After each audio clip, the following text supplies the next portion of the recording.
حشيش ومخدرات في المساجد هي وصلت لكده؟ كارثة كبيرة عملها الحوثيين في المساجد في رمضان، ووصلت بيهم إنهم شربوا مخدرات وحشيش في المساجد. يا ترى إيه القصة؟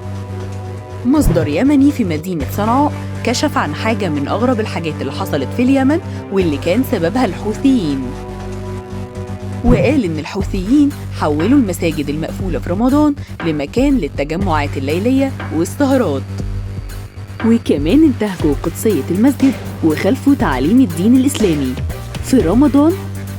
في رمضان.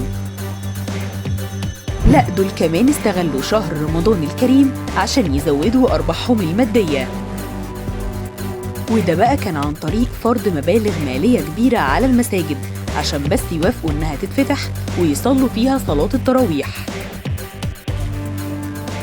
وقفلوا مساجد كتير جدا عشان الناس ما قدروش إنهم يدفعوا المبالغ المطلوبة دي.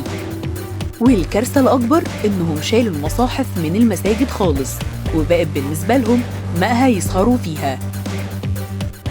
دول حولوا المساجد لغرزة يشربوا ويسهروا فيها، يعني مفيش كفر وإلحاد أكتر من كده.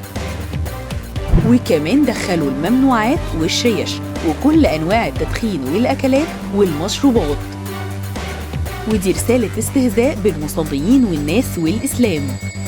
وكمان استهزأوا ببيوت الله الطاهرة بصورة استفزت المسلمين.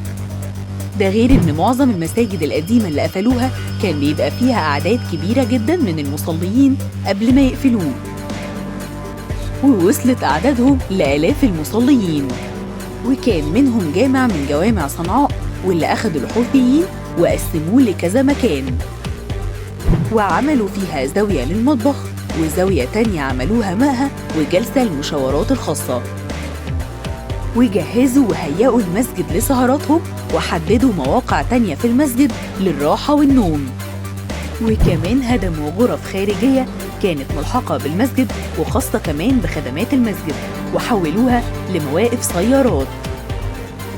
الحوثيين هم أصلاً مجرد قبيلة يمنية بتسكن في منطقة صعدة الجبلية والمناطق المجاورة ليها، والمناطق الجبلية دي معروفة بصعوبة التجول والمشي فيها. والقبيلة دي بتنتمي للمذهب الزيدي واللي بيربطوا بعض الناس بالمذهب الشيعي،